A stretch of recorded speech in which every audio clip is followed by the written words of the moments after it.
नमस्कार, मी पंजाब डक। आज आहे 5 सप्टेंबर 2025। अहिल्यानगर आणि बीड जिल्ह्यामध्ये 14 सप्टेंबर, 15 सप्टेंबर, 16 आणि 17 च्या दरम्यान ह्या तळ्यामध्ये पाणी येणार आहे, म्हणून ही सर्वप्रथम आनंदाची बातमी। म्हणजे सांगायचं झालं तर समजा तुमच्या अहिल्यानगर बीड जिल्ह्यामध्येच नाही पाऊस पडणार, तर संपूर्ण महाराष्ट्रामध्ये 13 सप्टेंबर पासून ते 18 सप्टेंबरच्या दरम्यान दररोज वेगवेगळ्या भागात पाऊस पडणार आहे, म्हणून ही अंदाज लक्षात घ्यायचा। आज आहे 5 सप्टेंबर, 6 सप्टेंबर। आज 5 सप्टेंबर, उद्या 6 ला बऱ्याच राज्यामध्ये म्हणजे पाऊस आता एकदम बंद होणार नाही, पण मुंबईला मात्र पाऊस चालू राहणार आहे। 5, 6, 7 सप्टेंबर मध्ये उत्तर महाराष्ट्रामध्ये जळगाव जिल्हा, नंदुरबार जिल्हा, धुळे जिल्हा, नाशिक जिल्हा या पट्ट्यामध्ये पाऊस चालू राहणार आहे, म्हणून उत्तर महाराष्ट्रातल्या शेतकऱ्यांचा अंदाज लक्षात घ्यायचा। त्याच्यानंतर काय झालं, मराठवाडा आणि विदर्भातल्या शेतकऱ्याला सांगू इच्छितो की काही जणांचे मूग काढण्यात आले, उडीद काढण्यात आले। तुम्ही काय करा, 13 सप्टेंबर पर्यंत तुमचे उडीद मूग काढून घ्या, कारण की 13 सप्टेंबर पासून काय होणार आहे, पूर्व विदर्भाकडून पावसाला सुरुवात होणार आहे। 13 सप्टेंबरला नागपूर, यवतमाळकडे पाऊस, नांदेडकडे असणार आहे। 14 ला तो पाऊस मराठवाड्यात येणार आहे। 15 ला आणखीन पुढे सरकणार आहे। 16 ला संपूर्ण महाराष्ट्र व्यापून टाकणार आहे, म्हणून हे अंदाज लक्षात येतात। म्हणजे सांगायचं झालं तर राज्यात जवळपास 13 सप्टेंबर पासून ते 17 सप्टेंबरच्या दरम्यान दररोज वेगवेगळ्या भागात चांगला पाऊस पडणार आहे, आणि जे भाग वंचित राहिला त्या भागामध्ये देखील पाऊस राहणार आहे, म्हणून ही खास करून आनंदाची बातमी। त्याच्यानंतर अहिल्यानगर भागामध्ये काय झालं की कोपरगाव झालं, राहता झालं, शिर्डी झालं, टाकळी ढोकेश्वर झालं, पुन्हा बेलपिंपळगाव झालं, या पट्ट्या बालम टाकळी या पट्ट्यामध्ये काय झालं, पाऊसच पडलेला नाही। तर ह्या पट्ट्यातल्या सर्व शेतकऱ्याला आनंदाची बातमी, 13 सप्टेंबर ते 18 सप्टेंबर मध्ये तुमच्याकडे जोराचा पाऊस पडणार आहे, ओढे नाले वाहणारा पाऊस पडणार आहे, म्हणून हा अंदाज तुम्ही लक्षात घ्यायचा। हा पाऊस तुम्हाला सांगायचं झालं तर नेमका कसा पडणार आहे, तर सुरुवातीला काय होणार आहे, 13 सप्टेंबरला म्हणजे इकडं तेलंगणाकडे पाऊस सुरू होणार आहे। 13 सप्टेंबरला तेलंगणा, नांदेड जिल्हा, त्याच्यानंतर यवतमाळ जिल्हा, चंद्रपूर जिल्हा ह्या पट्ट्यामध्ये पाऊस सुरू होणार। म्हणजे सांगायचं झालं तर 13 तारखेला पूर्व विदर्भाकडे पाऊस सुरू होणार आहे।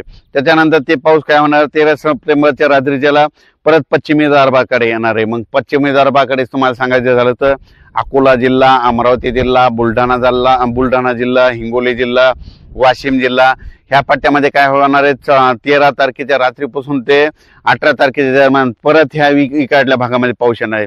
त्याच्यानंतर ते नांदेड जिल्हा, त्याच्यानंतर परभणी जिल्हा, त्याच्यानंतर लातूर जिल्हा, बीड जिल्हा, जालना जिल्हा, संभाजीनगर, धाराशिव जिल्हा, सोलापूर जिल्हा ह्या पट्ट्यात काय होणार आहे, म्हणजे 13 ते 18च्या दरम्यान जोराचा पाऊस पडणार आहे, म्हणून हा अंदाज लक्षात घ्यायचा। त्याच्यानंतर काय होणार आहे, सातारा, सांगली, सोलापूर, कोल्हापूर तिकडे पण पश्चिम महाराष्ट्राकडे काय होणार आहे, 13 तारखेच्या रात्रीच्याला म्हणजे काही ठिकाणी 14 ला पाऊस सुरू आहे, म्हणजे 13 तारखेला रात्रीच्याला काय होणार, पाऊस चांगला सुरू होणार आहे पश्चिम महाराष्ट्राकडे, म्हणून हे अंदाज लक्षात घ्यायचा। त्याच्यानंतर उत्तर महाराष्ट्राकडे काय होणार आहे, 14 सप्टेंबरला पाऊस होणार आहे। नंदुरबार जिल्हा, धुळे जिल्हा, जळगाव जिल्हा, नाशिक जिल्हा ह्या पट्ट्यामध्ये काय होणार, 14 ते 18च्या दरम्यान उत्तर महाराष्ट्राकडे देखील पाऊस पडणार आहे, म्हणून हा अंदाज लक्षात घ्यायचा। पण सांगायचं झालं तर 13 सप्टेंबर ते 17 सप्टेंबरचा जास्त पाऊस कोणत्या पट्ट्यात कोणत्या जिल्ह्याला होणार आहे, सुरुवातीला सांगतो तेलंगणाकडे खूप पडणार आहे। तेलंगणाकडे जास्त पडत असल्यामुळे नांदेडला जास्त पडणार आहे। नांदेड कोण, त्याच्यानंतर काय होणार, नांदेडच्या बाजूला लातूर जिल्हा आहे, म्हणून लातूर जिल्ह्याला देखील जास्त पाऊस पडणार आहे। लातूर जिल्ह्याच्या बाजूला धाराशिव जिल्हा आहे, म्हणून धाराशिवला जास्त पडणार आहे। धाराशिवच्या बाजूला सोलापूर जिल्हा म्हणून तिकडे देखील पडणार आहे। त्याच्यानंतर काय होणार आहे, इकडे परभणी जिल्ह्यात देखील पडणार आहे। हे पाऊस पुन्हा बीड जिल्ह्यात पडणार आहे। त्याच्यानंतर हे पाऊस अहिल्यानगर कडे जाणार आहे। त्याच्यानंतर जालना जिल्ह्यात देखील पडणार आहे। त्याच्यानंतर हे पाऊस सांगायचं झालं तर परत काय होणार आहे, इकडं नाशिककडे जाणार आहे, पुन्हा नाशिककडे देखील खूप पाऊस पडणार आहे। म्हणजे सांगायचं झालं तर ह्या पट्ट्यामध्ये असाच पाऊस काय होणार आहे। आता हे सगळ्यात महत्वाचं, हे परतीचा पाऊस आहे। परतीचा पाऊस असा असतो की ज्या भागात अद्यापही पडला नाही त्या भागाला मात्र जीवदान ठरलेला पाऊस राहतो, म्हणून परतीचा पाऊस कुठं होतो तर तुम्ही पाहू शकता। आतापर्यंत ह्या बीड जिल्ह्यामध्ये आपलं अहिल्या नेवासा तालुक्यामधले हे गाव आहे लाडजवळ गाव, या ठिकाणी इतका पाऊस झाला, फक्त पिकं झोपला असाच पाऊस पडलेला, पण यांना बघा आणखी तळ्यामध्ये पाणी नाही। तर हे परतीच्या पावसामध्ये या बीड जिल्ह्यातल्या जिथं जिथं वंचित राहिलेले त्या भागात पाऊस पडणार आहे, म्हणून बीड जिल्ह्यातल्या अहिल्यानगर जिल्ह्यातल्या शेतकऱ्यांनी हा अंदाज लक्षात घ्यायचा। आणि हे जे मी जे उभं आहे ते काय, नेमकं अहिल्यानगर जिल्हा आणि बीड जिल्ह्याच्या बॉन्ड उभा आहे, म्हणून तुम्हाला एक सांगू इच्छितो की ही परिस्थिती आहे। आणि या ठिकाणी विहिरीच्या पूजनाचा कार्यक्रम शेतकऱ्यांनी ठेवला होता। शेतकरी जमले आणि तिथून सगळ्या शेतकऱ्याला अंदाज दिला। आणि परत एक राज्यात सांगतो की राज्यात सांगायचं झालं तर हा परतीचा पाऊस आहे 13 सप्टेंबर पासून ते आता म्हणजे तसं तर 11, 12, 13ला थोडा काही भागात पाऊस सुरू जाणार आहे, पण काय असं की पाऊस सगळीकडे कुठं कधी सुरू होतो म्हणून त्याच्यामुळे तारीख 13 सप्टेंबर पर्यंत शेतकऱ्यांनी ज्यांचं उडीद काढायचं असेल तर उडीद काढून घ्या, मूग काढायचं तर काढून घ्या, कारण की 14 पासून ते 18च्या दरम्यान राज्यात दररोज वेगवेगळ्या भागात पाऊस पडणार आहे, म्हणून हा अंदाज लक्षात घ्यायचा। आता आज आहे 5 सप्टेंबर 2025। बऱ्याच शेतकऱ्याचे फोन येलेत की आता तुम्ही पाऊस कमी होणार आहे, पण तुम्हाला सांगतो 5 सप्टेंबर पासून काय होणार आहे म्हणजे ठिकठिकाणी जिल्ह्यामध्ये ऊन पडणार आहे, पण काय होणार आहे 5, 6, 7, 8, 9 पर्यंत राज्यात काय होणार आहे म्हणजे विदर्भ मराठवाड्यामध्ये काय होणार, तुरळक ठिकाणी पावसाच्या सरी चालूच राहणार आहे। संपूर्ण महाराष्ट्राला एकदम असा पाऊस बंद काही पडणार नाही, म्हणून हे खास करून लक्षात द्यायचं।